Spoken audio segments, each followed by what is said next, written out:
हाय, मी बनवत आहे मसाले भात. सो मी ते आलं लसूण किसून घेतलं आहे. हा खडे मसाला घेतला आहे. त्यानंतर कांदा आणि टोमॅटो बारीक चिरून घेतले आहे. हिरवी मिरची बारीक चिरून घ्यायची आहे. त्यानंतर आपण फोडणी देऊया. 1 पळी तेल, 1 चम्मच त्यामध्ये तूप टाकलं आहे. त्याने स्वाद छान येतो. त्यानंतर सगळ्यात आधी खडे मसाले टाकायचे.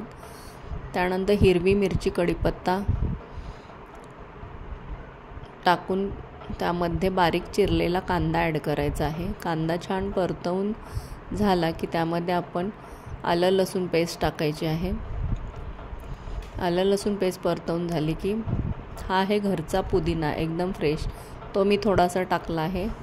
मटार, टोमॅटो टाकून छान परतवून घ्यायचं आहे सगळं. त्यानंतर पावडर मसाल्यामध्ये मीठ, हळद, हा घरचा लाल मसाला आणि थोडंसं लाल तिखट टाकून छान सगळं परतवून घेतलं आहे.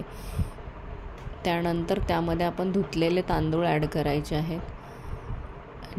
त्यानंतर तांदूळ परतवून झाले की अर्धा लिंबू ॲड केलेला आहे. जेवढे तांदूळ आहेत त्याच्या डबल पाणी मी उकळवून घेतलं आहे. गरम पाणी ॲड केलेलं आहे.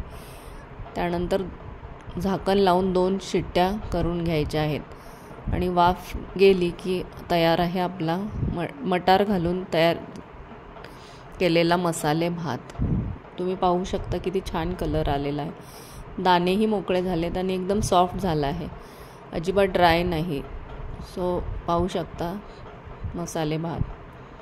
तुम्हीही करून पहा या पद्धतीने. खूप जास्त मसालेही नाही वापरले आहेत. तयार आहे मसाले भात.